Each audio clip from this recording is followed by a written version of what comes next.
Welcome everyone to the class. It will be a special class. I will not be reteaching you the differential equations, integrals. You have amazing teachers back at home. So I will show you something fascinating, something I'm passionate about, and which is proving that math is used in all kind of areas. And anyone who thought they are not a big fan of math or they don't know why they should use integrals, learn them, I'll prove today that it's fascinating what we can do with mathematics. So I'm going to share with you my presentation. Hopefully everyone can see it. Here you go.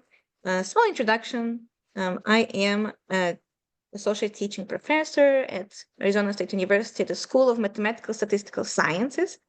And I've been here for 7.5 years, teaching calculus 1, 2, 3, data science, genetics, and differential equations classes, and whatever they give us, whatever I get. And we have around 500 students per semester. Our classes are large. So this is, I wanted to mention that I am from Ukraine. This is a beautiful theater of the opera and ballet in Odessa. I always like to brag about that. One of my favorite places to go. And I was raised on the beach. Odessa is on the beach of the Black Sea. So that is my favorite place too.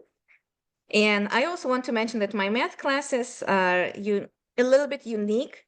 This is the meme that my students made that, they're talking about explosions and bacteria mutations and cancer development and fire juggling. And then the student asks, am I in the wrong class? Like, no, this is calculus. So that's kind of my passion, is to mention interesting things when I teach. And that makes it more interactive, more fun, and also more impressive. And apparently it helps a lot to memorize some concepts and formulas.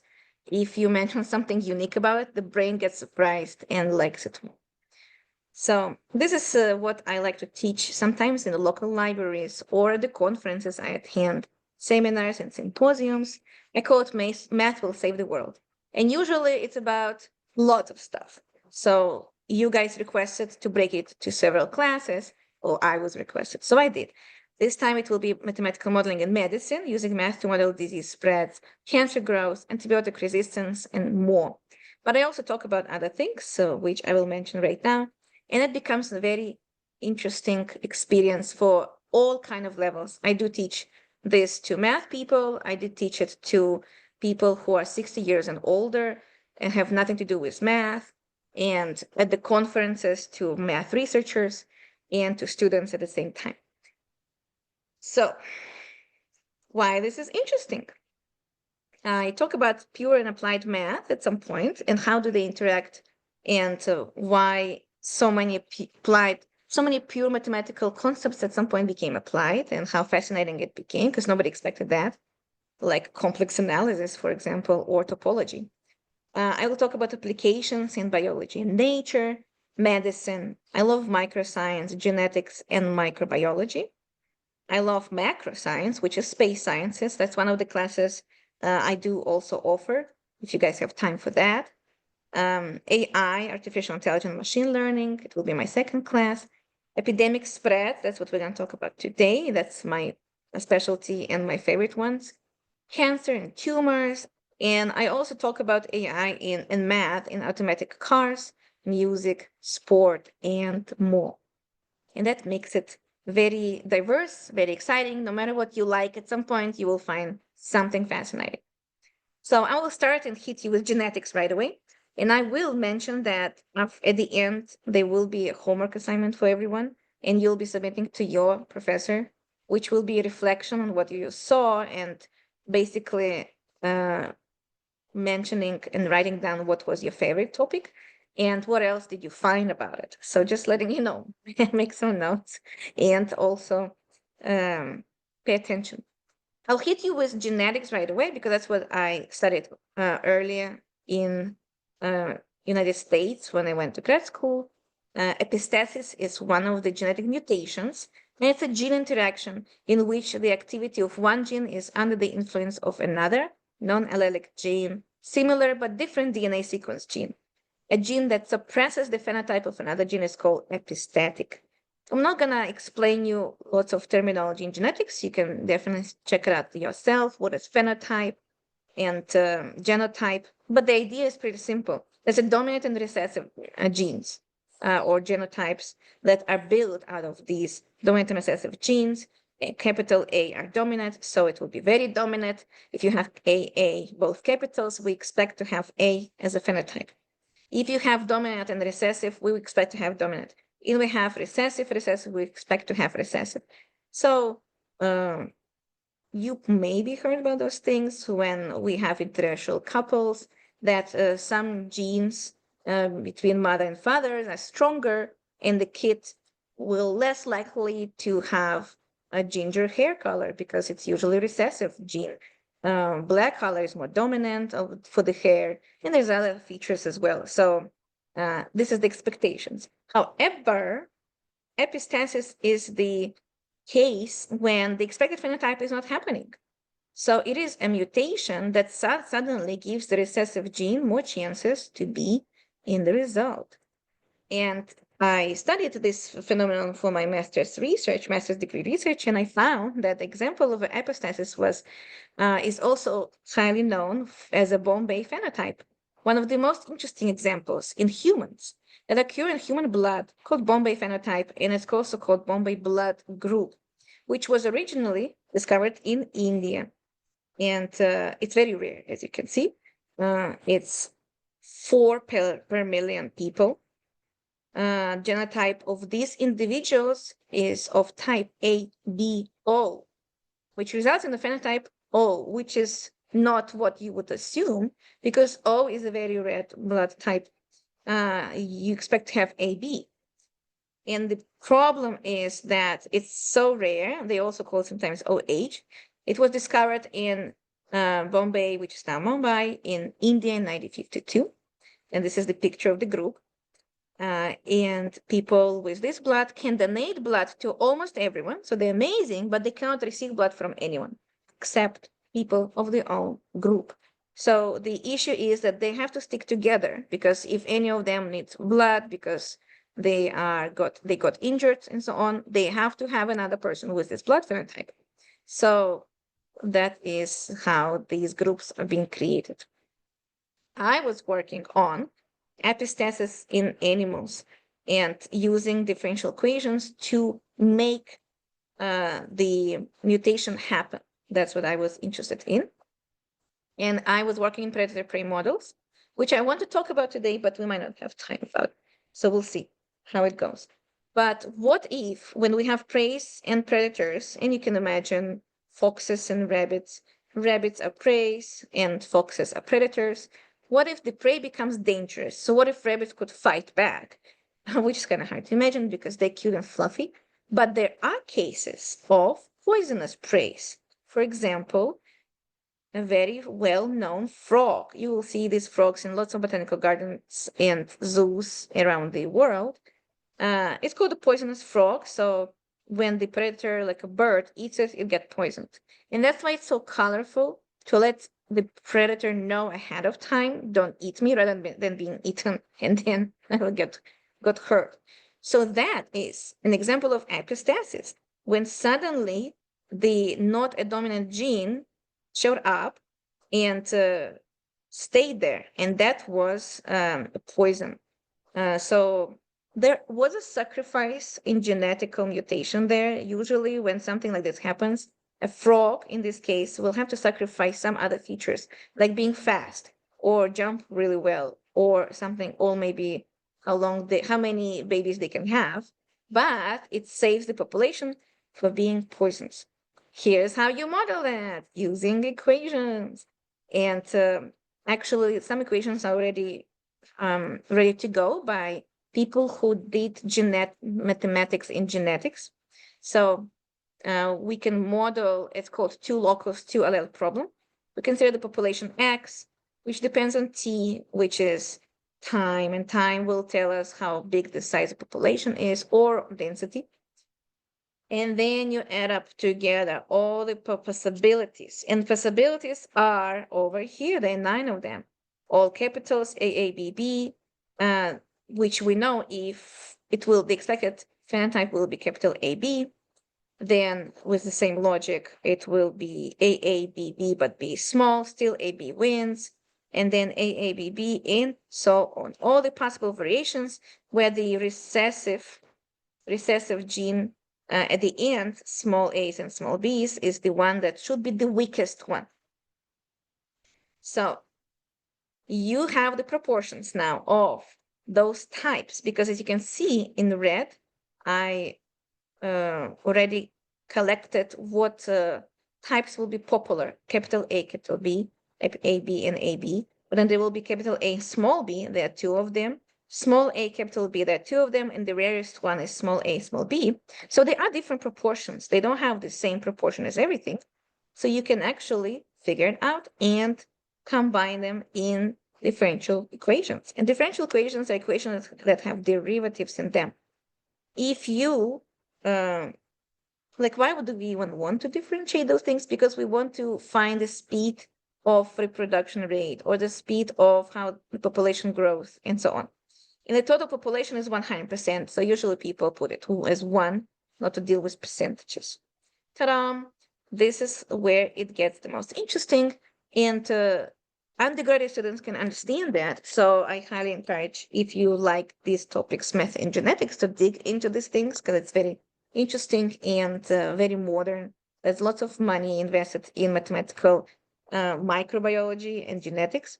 So assuming random mating between the genotypes of the predator-prey equations become, here's all the derivatives for different types of prey and one for the predator. And the predator will grow, see the derivative equals y times dx. It will grow if the number of preys will grow, but decay with some kind of rate. Usually this negative C rate is just death rate, but in this case, it might also be death rate from eating a poisonous frog. And then you make, you substitute the ratios we just had. You get cool equations, you get common denominators, and you start solving them for x prime. And you get some cool solutions, like what will happen with each different scenario. And from there, you can make graphs for each case of the phenotype. And then we also were kind of curious about not just about the poisonous quality of the prey, but also catchability. So how fast they can jump or not, because apparently that was one of the sacrifices the genetic mutation had to make. They became slow, or now they are very visually obvious with the colors. So we played with catchability parameters of one genotype of the prey. Interesting results occurred. And there's different graphs which have different, quite often different axes, not in this case, but I will show you later. And we were curious in which case the frog population will survive better. And we find out interesting results that sometimes not whatever you expect will get better. So in this case, as you can see, very high numbers for small a's and small b's showed up. How interesting is that? With only one dominant A.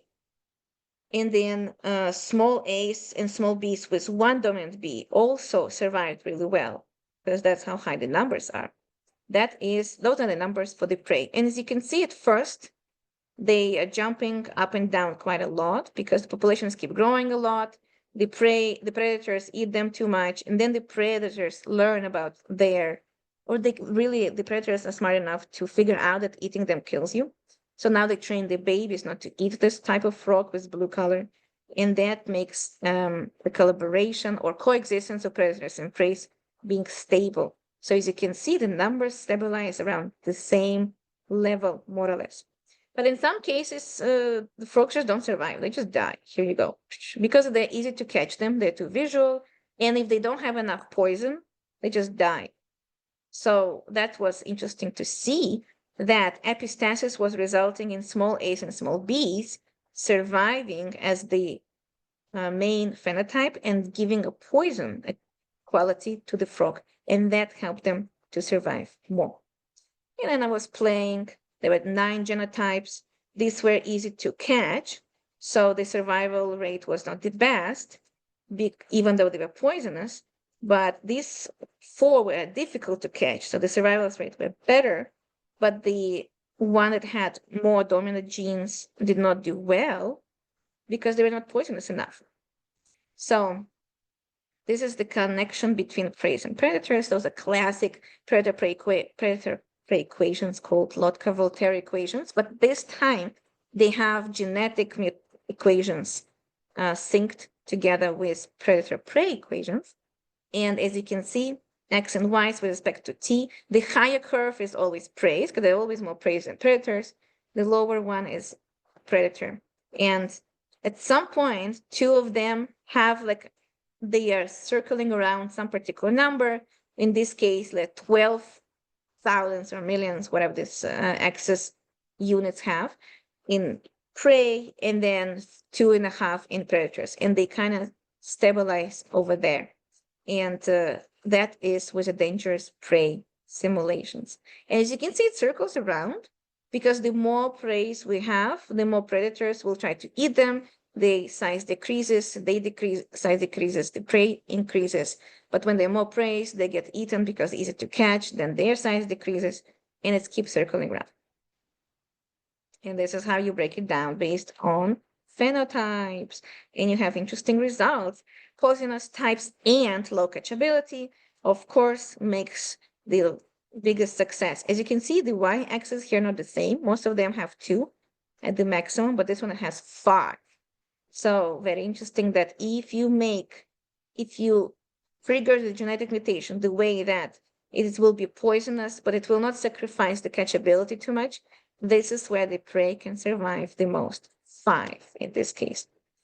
So then the prey population with poisonous types become too big in this case and force predator to extinct. Is it possible to completely kill or force a predator, in this case, birds or other animals that eat frogs will extinct? Yes, it is.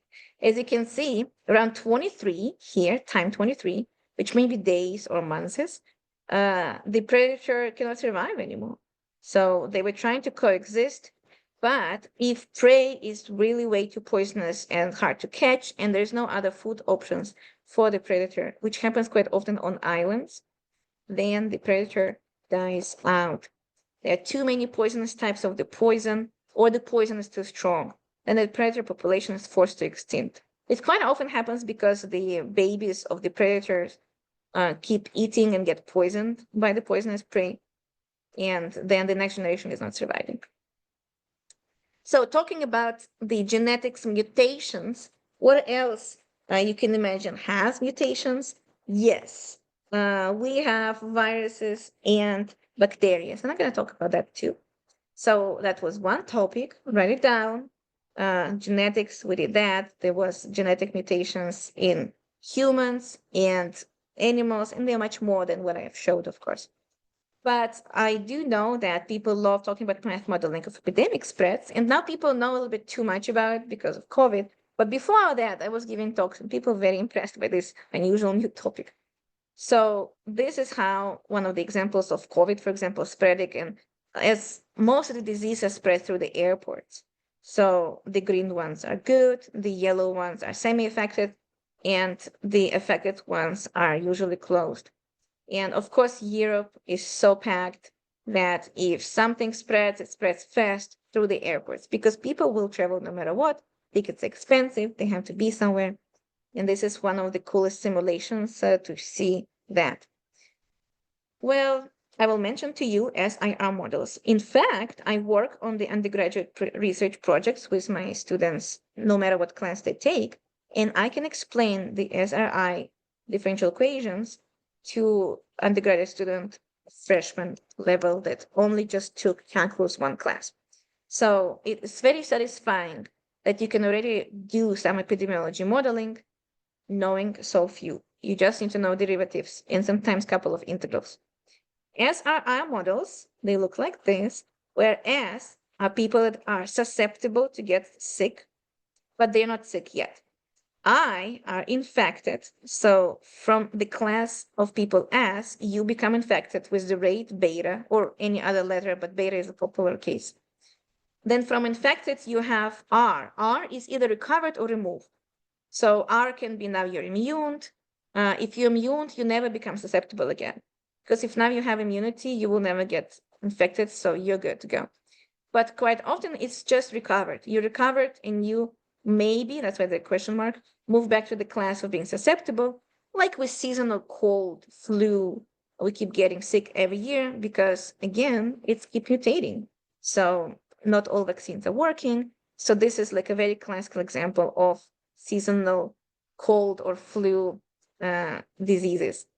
And it's keep going from one class to another because, as you can understand, there's no more people. Like we have a limited number of people around. So you are in one of those classes.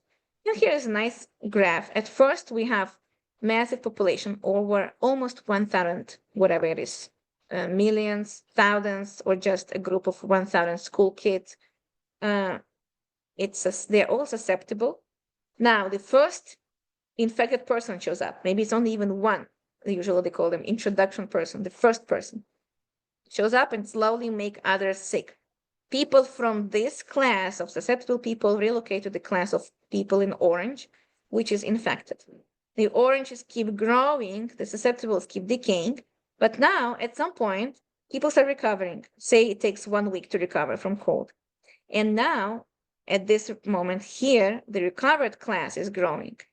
And it's keep progressing the way that almost no one becomes susceptible anymore because everyone got sick. That is if we don't take any control of that. So no vaccines, no, let's not close schools, nothing. At some point, everyone recover and nobody is infected anymore because it's limited amount of people to hit. So no matter how bad the disease is, it has limits. This is how it looks. So from susceptible to infected to recovered, and it keeps cycling back if that's the case with different rates. I want to know how fast the group of susceptible people is increasing or decreasing. So that is the derivative. In this case, it's only decreasing. As you can see, we never actually said that recovered will become susceptible again. So we put negative sign, and for the derivative being negative, it means the original function is decreasing, just like as you saw here. So beta will tell us how fast S, as the person who is susceptible, that meets with I. Product means meeting because product in logic means and, not or. Sum means or. Product means and. So S and I met, and with the rate beta, S became I. So susceptible got infected. This term goes down to the different class of people. So it disappears from here, that's why it's negative, and appears in the class I, infected people, with the same rate. So now, how fast the group of infected people is changing? It's increasing because it gets fed by the people from the susceptible class, but it also decreases when people recover with the rate Y. So when I, which is infected person, recovers with the rate Y, it goes away from the class of infected and comes in with a positive sign into the class of recovered. And that is a system of differential equations with respect to time t of SIR models. So this is a classic explanation from one first person to more and to. And you can find solutions with the initial number of susceptible people, how many people in population we even had, say 1,000, initial number of removed or recovered, how big the population in total, because S plus R plus I gives you the total number of people. So say it's a city of 100,000 of people, or say it's a cruise, or say it's an island. Basic reproduction number is very important. I will tell you in a second what it is. And finally, what is the number of susceptible individuals at the specific time in a month, in a week, in 3 weeks, and so on. So this gives you solutions. Maybe you've seen before some biomodels that have exponential decay functions. Yes, that's exactly how common exponential functions are. And they decrease with respect to how big and the basic reproduction number is, which is R sub 0. And then as you see division by n, where n is the total population number, that's to have a ratio, like how many people we have in total. Basic reproduction number tells me how fast disease is spreading.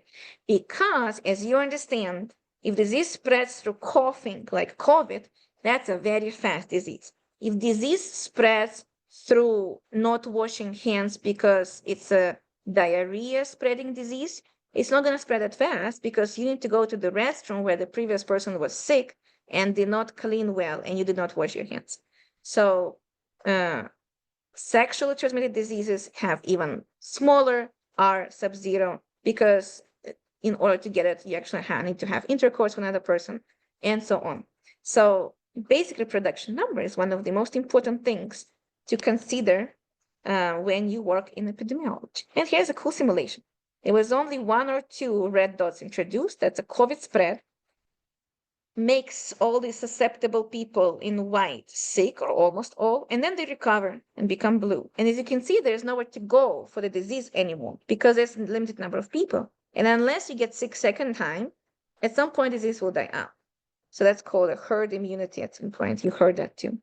So the COVID had a pretty high basic reproduction number. So lots of people got sick very fast. And what are those little white dots? Why they refuse to get sick on the right corner over here? Do you have any guesses why everyone gets infected so fast, but these ones keep resisting? Post your comment in the chat. What do you think? Why they're not getting sick? Surprisingly, I think they never actually turned red in this point. Post it. And you post a comment and I'll tell you more on that. So basic reproduction number is very well explained here, that there's always a patient 0. And if basic reproduction number is small, like 2, or high, like 4, as you can see, the epidemic is really different. So it's on average how many people will get sick from one person. So one person gives 2 people Ebola, and that each person gives 2 people Ebola. And Ebola was very deadly. It was like 98% of death if you get it, but it was going slowly, mostly because you had to touch a dead body to get Ebola, and people did some rituals before burying their relatives, so they were washing the bodies and so on. And that's partially why it happened. So if the basic reproduction number is large, like 4 is pretty large. As you can see, how many people got sick right away? So much, because it's basically in the exponential growth and it explodes.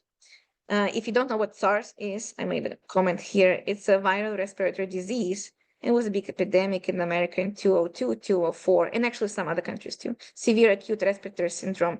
When you see respiratory, we're basically doomed. And everything that can go through breathing, it will go around like fire. Here's the case where R is 2 and R is 3. Look how the big difference is at the last level. 4 cases, 13 cases, 40 cases versus 15. And that was just step 3. Imagine us keep going, because each person will make 3 people sick because of R sub 0 is 3 versus just 2. That's how scary it is. And some diseases have very high reproduction number. So epidemiologists, mathematicians, they need to figure out the reproduction number fast to tell CDC or any other government officials how bad this new disease is. So people are posting in the chat that perhaps people have different genetics, seeing how it was COVID. Some people maybe remained immune. So, amazing guess. Some people might not be susceptible. They might be rare cases when they just don't get the disease. So maybe they never turned red in that simulation. And in other cases also, I'm wondering if this is always the case of what they're showing in the animation. Do everyone always meet everyone? Do you always every day meet 3 people? What if you're just staying at home? And what if you're just elderly that don't go out often? So I will talk about this in a second, that not everyone is around people all the time, and that also changes the modeling. Here are examples from Wikipedia, the reproduction numbers for different diseases. And that's why they vaccinate people for measles, mumps, and chickenpox, because the reproduction number is not 2, 3, or 4. It's 12 and 18. That's how bad it is. So it hits 92, 94 people population. In general, they explain it if you have a class of 100 people and there's one person there who have measles and say nobody is vaccinated, 90% of the class, at the end of 1 hour class, 90% of people will get measles. That's how bad it is. As I mentioned, aerosol breathing, these diseases are very dangerous. And now we go down, polio. If you remember, there was a big deal in previous centuries of polio disease spread, and it was even that fast. 5.7 is so much smaller than 18, but it still counts to be horrible. COVID was jumping between 3 and 10, as you can see. There were different strains, that's why. Diphtheria, if you know what it is, was horrible at some point because it goes through saliva, so you're not supposed to share your water bottle with others. And at some point in Soviet Union, there was a big deal, and they were fighting diphtheria. And AIDS, HIV and AIDS are not that easy to get because it goes through body fluids, not just blood, but also saliva and so on. So with no awareness, it will be 2, it will be 5, spreading fast. But when people were trained how to behave, how to be careful, if they have AIDS or HIV, then it dropped to 2. As you can see, some diseases are going through body fluids and respiratory droplets. So that's scary because sometimes you can just cough and you were standing in the bus and someone coughed and now those droplets are around you. Common cold, that's seasonal, 2 to 3. Ebola, I just mentioned, around 2. And there are more cases, of course. So that's why vaccination is important, so people have immunity. But also wash your hands. Lots of diseases could be prevented if you wash your hands. So let me see. Oh, I glitched. This is one of the explanation of how diseases move around. And the guess was before that some people did not get infected, maybe because they are immune. That's also another possible explanation that maybe they just stay isolated. So as you can see, some person makes 7 people sick right away, or at least meet 7 people. And out of those 7 people, many of them will get sick or not.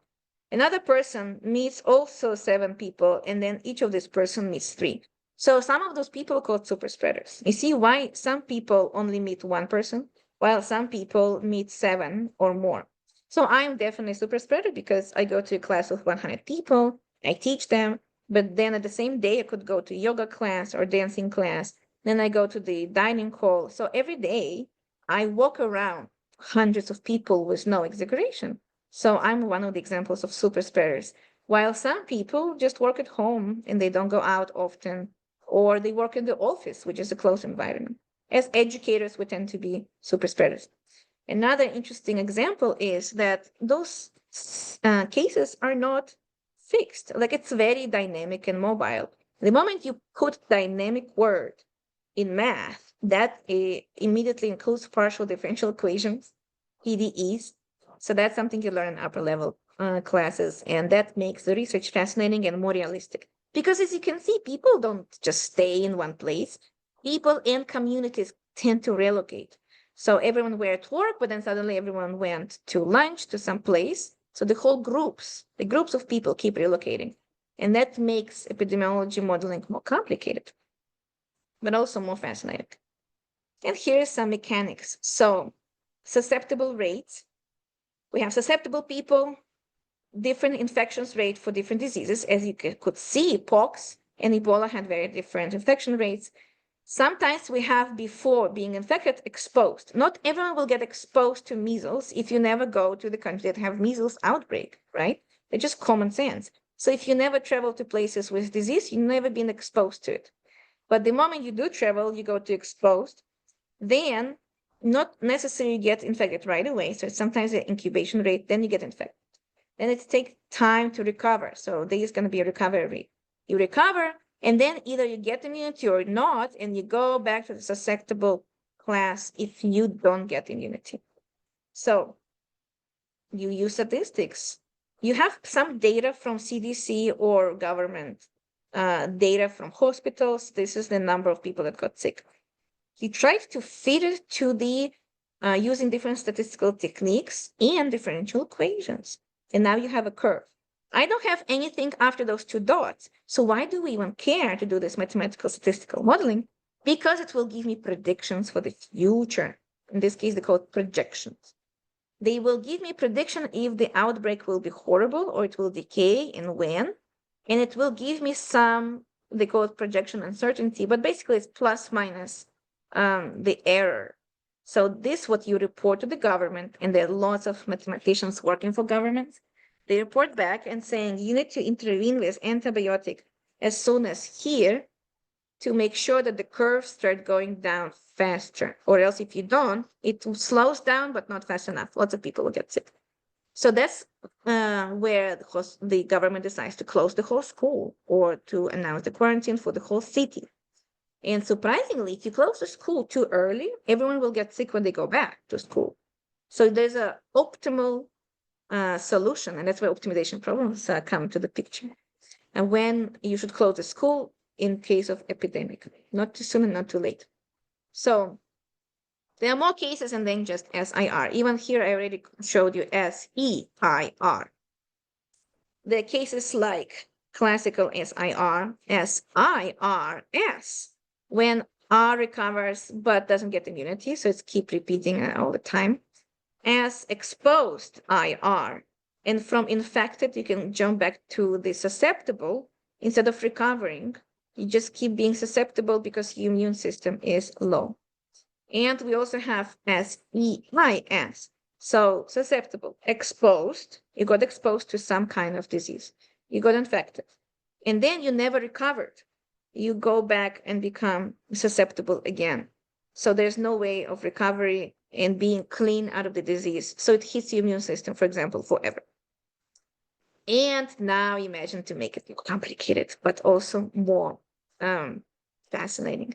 Susceptible can have different types of disease stages, say COVID. They can have mild stages, so they don't go to hospitals because they don't care, it's not too strong. They get infected, now they're spreading it, especially if they're super spreaders, that's dangerous. Do they go to hospitals? Maybe yes, maybe not.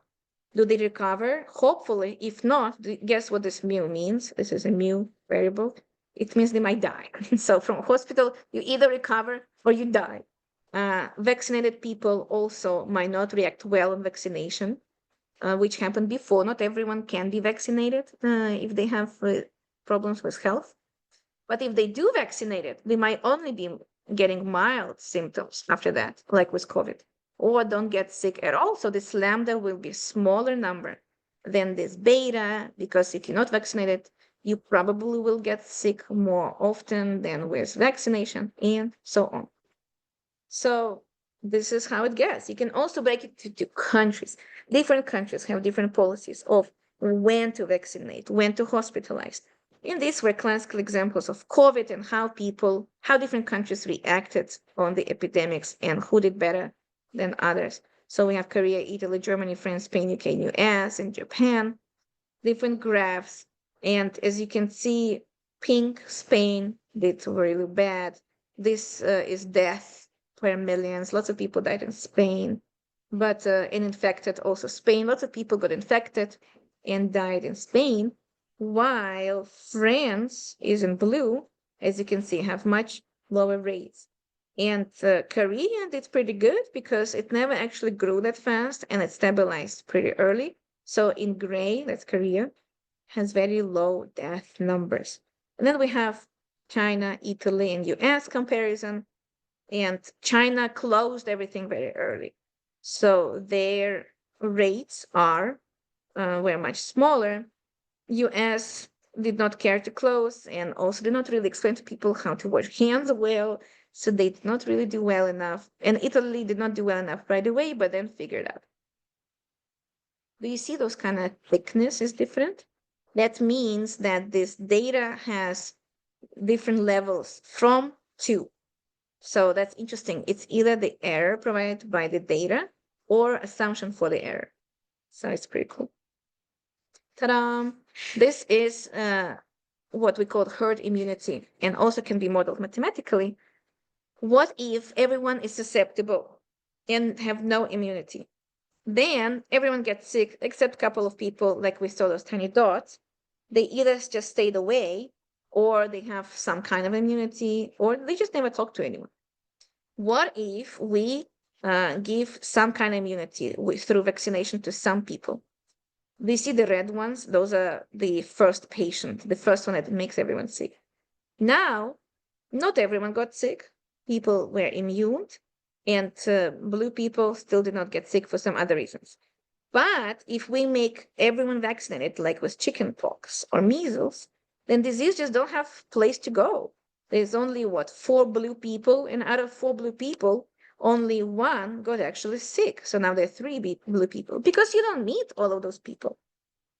That means vaccination works really well, and also it helps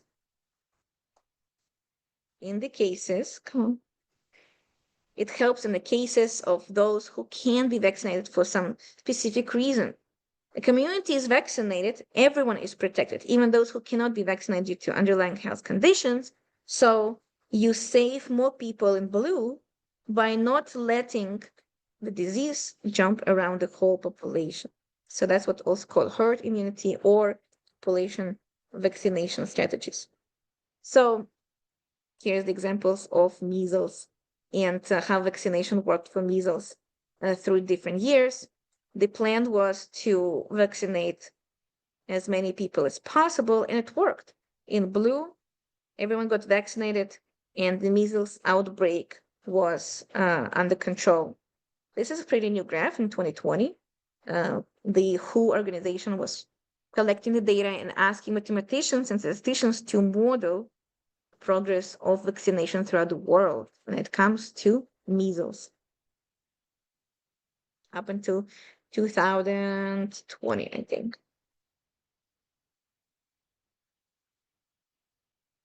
2019. And I'm just briefly going to tell you that the more complicated disease is, the more complicated the equations are. Now it's not SIR model anymore. There are also different variables, different assumptions. Do we need to isolate people right away, put them in hospitals? Do we need just to do a lockdown? Vaccination is always working or not? Do people die from vaccinations, and how much? Age matters. People 16 plus should be vaccinated more carefully, and so on, but they also need the vaccination. It's on its own. So I wanted to mention malaria a little bit and move on to other stuff from epidemiology, modeling to some cool stuff. So the idea of malaria is it was not controlled at all in the past, in the 1970s. Finally, we learned how to control malaria, which is spread by mosquitoes. And then at this point, the biggest problem is here, but they plan to completely eradicate it by 2040 if everything goes based on plan. But as you can see, in 1900, everyone were red. So that is interesting. Malaria is hard to model because SIR models now hit both populations of people and mosquitoes. Apparently, not all mosquitoes have malaria. The mosquito has to bite a person or an animal that has malaria in order to get it themselves, and then they spread it. So there's a lot of different cool assumptions. You're also not always susceptible to, you're not always exposed to mosquitoes everywhere. So if you're always at home, you don't even see mosquitoes. But if your home doesn't have good windows, you do.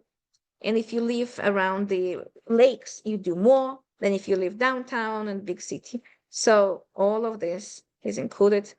And this is interesting explanation how the mosquito gets malaria themselves. They don't care, but then they spread it from human to human. So that makes the equations more complicated.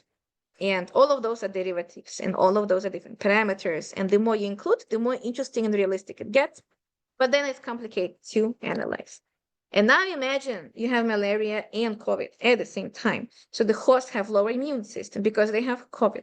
And then now the mosquito shows up. And in this case, it's a dengue virus, which also spreads by mosquitoes. And how do they collaborate together? It became so complicated that people use matrices and Python to code all of this, and also differential equations to solve it.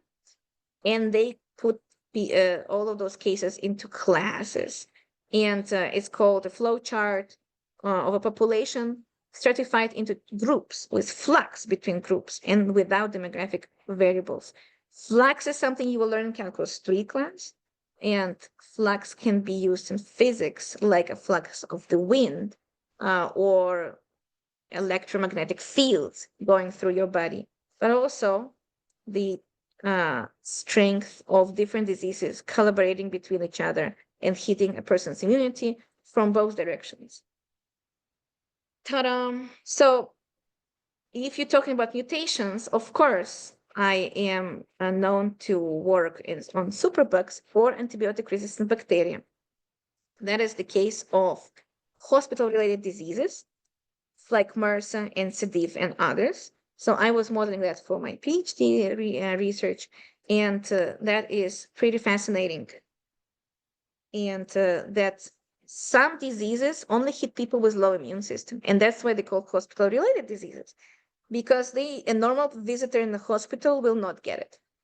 They will get it, but the immune system will not even notice. They will kill out the disease right away. So when you visit someone in the hospitals, you actually do catch local diseases. But the person who is in the hospital, who came just say with a broken leg, might catch these horrible diseases just because the immune system is low. So what do you do when you catch it? So the doctors will hit you with antibiotics. What if the disease doesn't care about the antibiotics? Because the bacteria mutated and they are called a superbug. So wash your hands no matter where you go, but specifically after hospitals, because you bring those diseases home to your kids, older relatives, and so on. And I wanted to show you this video. Ta-da! Here you go. It's only 2 minutes long. It was one of the most fascinating video at the time when it was made by Harvard. Nobody ever done this visual representation before, so it circulated around the world really fast, and people were citing it real well in their mathematical modeling as well. So what we ended up building was basically a petri dish, except that it's 2 feet by 4 feet. And the way we set it up is that there are 9 bands, and at the base of each of these bands, we put a normal petri dish thick agar with different amounts of antibiotic. On the outside, there's no antibiotic. Just in from that, there's barely more than the E. coli can survive. Inside of that, there's 10 times as much, 100 times, and then finally the middle band has 1,000 times as much antibiotic. And then across the top of it, porous and thin agar that bacteria can move around in. The background is black because there's ink in it, and the bacteria appear as white. First, you see they spread in the area where there's no antibiotic, up until the point they can no longer survive. Then a mutant appears on the right. It's resistant to the antibiotic, it spreads, until it starts to compete with other mutants around it. When these mutants hit the next boundary, they too have to pause and develop new mutations to make it into 10 times as much antibiotic. And then you see the different mutants repeat this at 100.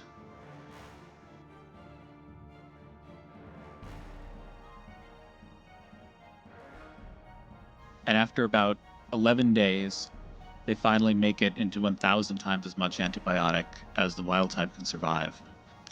And so we can see by this process of accumulating successive mutations that bacteria, which are normally sensitive to an antibiotic, can evolve resistance to extremely high concentrations in a short period of time. So I like to show it in my classes, especially when we learn integration and differentiation. Not only we're working with trees here, so it's the graph theory works really well here, but also data analysis. But also, it's just really scary that in general, there's always a competition between bacteria and antibacteria and antibiotics we're creating. In the hospitals, if antibiotic did not work, they usually try to hit with a stronger one, higher dose, or a different one but stronger. But what if it just doesn't work? So at some point, we out of options. And I asked a doctor in the hospital because as part of my research, I went to a morning walk to see patients with the antibiotic resistant bacteria diseases. And they said that they tried to throw at the person a bomb full of 12 different antibiotics and hope for the best. So what I did, I took a screenshot of the video and then I put those lines. And I always ask my students in Calculus 1 or 2 class, so how do we find how much bacteria is here?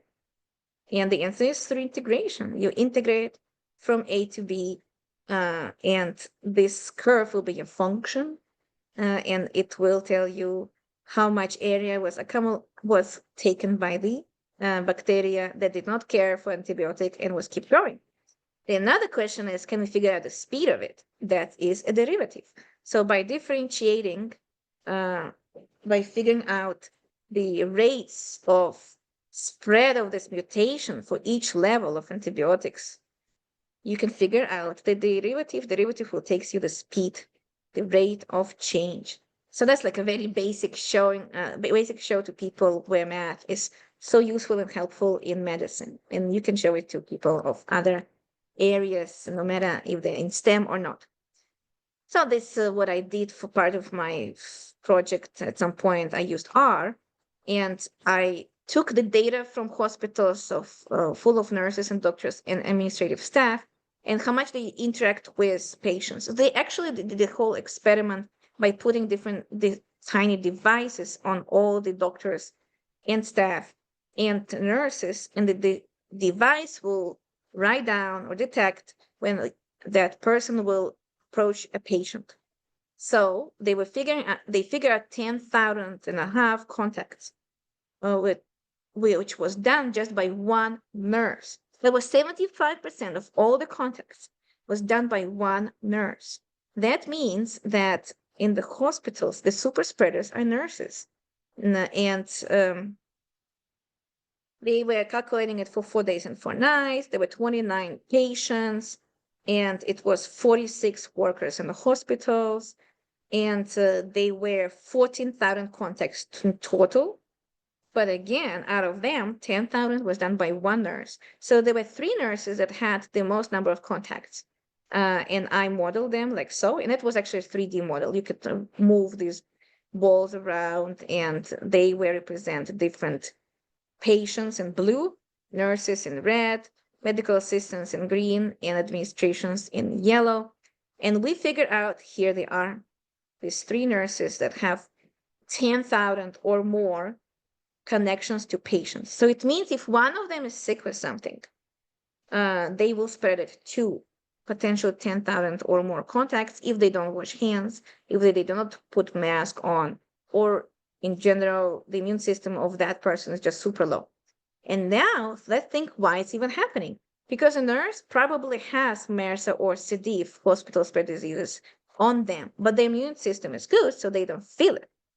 But then they go around patients, checking their temperature, giving them injections, taking their water out and bringing a new one, touching the curtain that separates patients. And they meet the most number of patients, and they can spread the disease to everyone. So I know that you're tired. Here is a small break, which is very common in the American system of education, is to have some kind of a relief with a small joke. What is the pirate's favorite letter? If you watch American movies, you know the answer, right? It's the R, because the pirates always say the R. Well, you're wrong. It's the C. That's like a very common pun that plays with words, because pirates like the C. Cancer. I'm going to talk briefly about cancer since we started a bit later. I definitely have some time to introduce math for cancer. Cancer is a complicated issue, and you need to go into microbiology to understand it, and then into genetics, because there's a DNA damage is happening.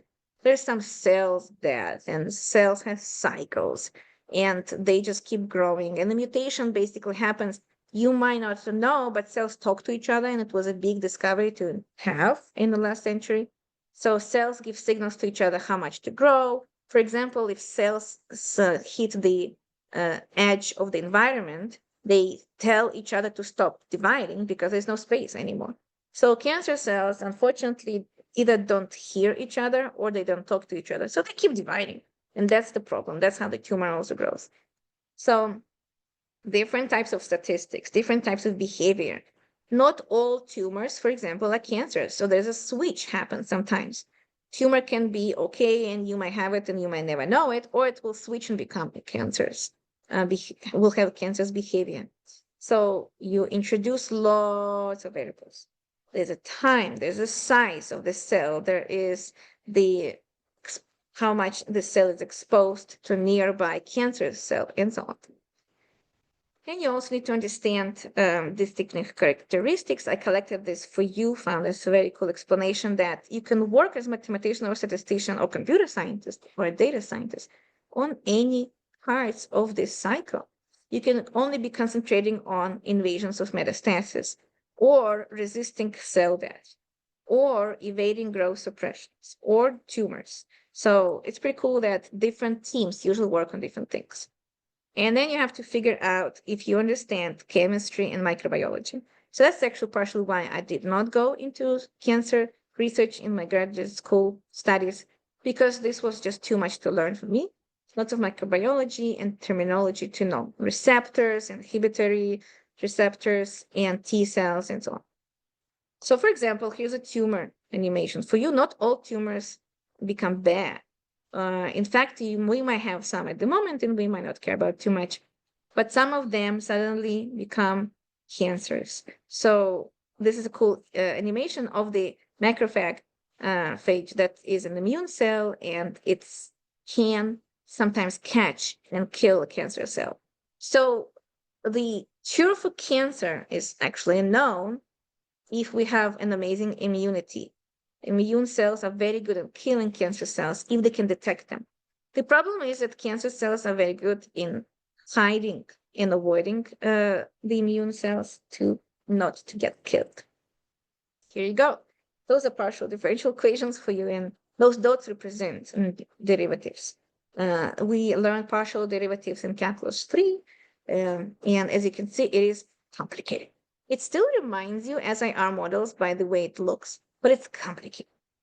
Here's some animations of the breast cancer and how it looks and how it spreads. And all of these modelings have lots of funding done by every country that tries to fight cancer and get some solutions.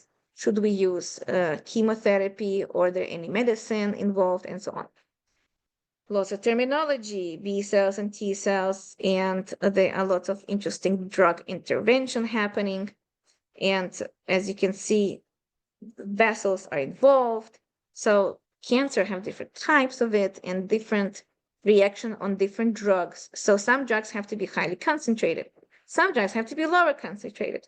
Some drugs have to be given every 9 weeks for different cancer and different cases. I will not have lots of time to talk about this, but I wanted to show you that this research are always part of the teams, and those are big teams, collaboration between different countries and different universities. In black, I highlighted the math part. So there's a math part. Of course, the radiology and oncology department, medicine department. You will be surprised about Department of Physics. Lots of physics programs also work on cancer and microbiology. It's called biophysics. And but as you can see, there's math and medicine program. Cancer Institute, this is also a math research program.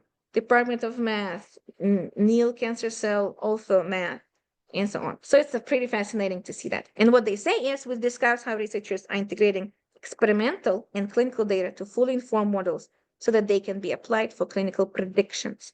The idea is to use all of the data we receive from patients and predict the future. So we don't have to kill more patients to practice on them, but we can do it through partial differential equations, through modeling, the different models and different statistical approaches you can use. This is my list of models. I was also wondering about that. Different cancer models have different approaches. Each model type has advantages and disadvantages, and is thus better suited for some studies and application than others. Decision which model to use is basically done by you, by scientists. And also, depending on the accuracy we want and relevance to the results. This is what you need to know, the stages, for example, of the research, exploring tumor immune interaction, testing the treatments.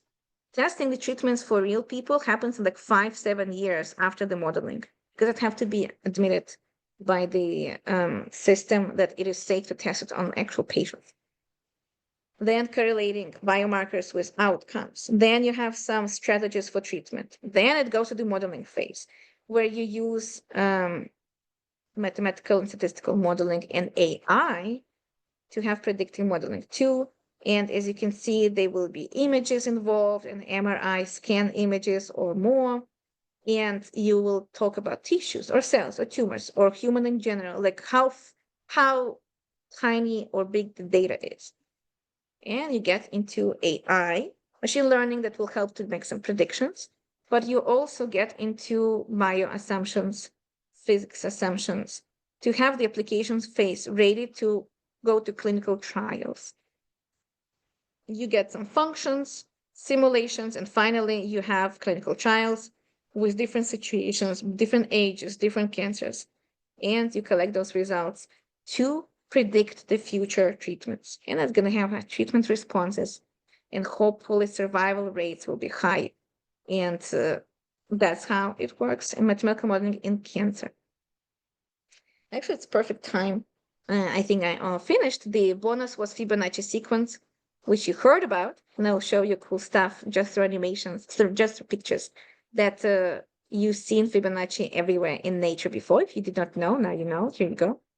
You might not know that the Fibonacci sequence is used by trees that grow in the canyons. You might travel, and next time you travel, see that at the big canyons, the trees tend to spin like this. So that helps them not to fall from these strong winds. And this has a correlation with Fibonacci sequences, that the wind will pass through. So there are some aerodynamics happening here, rather than bend the tree to fall. So that means the trees that survived at the canyons or edges of the big canyons, they learn how to spin around and use aerodynamics to survive. Recursion and fractals are very beautiful too. You will say like, oh, but that's not very applied. That's just like beautiful stuff. Actually, that's not true. So if we have repeating processes that have a loop, that reminds you about trigonometry. And that's why we study it so hard. And trigonometry maybe reminds you about polar equations, which we cover in an American System in Calculus 2 class. All of this goes into cool simulations of the fractals. And I was wondering to ask you if you understand that. Have you ever seen before somewhere in nature or biology the trees like this that have tiny trees on them and then tiny trees and more branches? The answer is vessels. And that takes you back to the microbiology. If we have vessels and they can be modeled through trigonometry mathematical modeling, then this will help us to understand the treatment of diseases that go through vessels. Here you go, lungs and kidneys and retinal vessels and hearts and blood vessels in your brain, and so on. So that are more examples of fractals, but also in your body. How fascinating is that? If we can teach AI, which can be my next class, AI and image processing, and math behind it. So I will explain you math behind it in my next class. If we can teach AI to detect if this is a cat or a dog hiding in the basket full of clothes through the neural networks, then can we then teach AI to read through these images and figure out what is wrong with vessels and if there's some cancers or tumors processes happening? Yes, we can. And so I will talk about later as well artificial intelligence approaches for early detection of brain tumors using MRI images, as you can see like so. It is actually pretty successful for different types of cancer, prostate cancer, lung cancer, melanoma, and so on. So those are, and we keep developing new AI tools basically every day to help detect different types of cancer. So data scientists work on this very hard using math as well. And this is where I can end. Tell me, what do you do like the most, and what questions do you have? Questions or comments?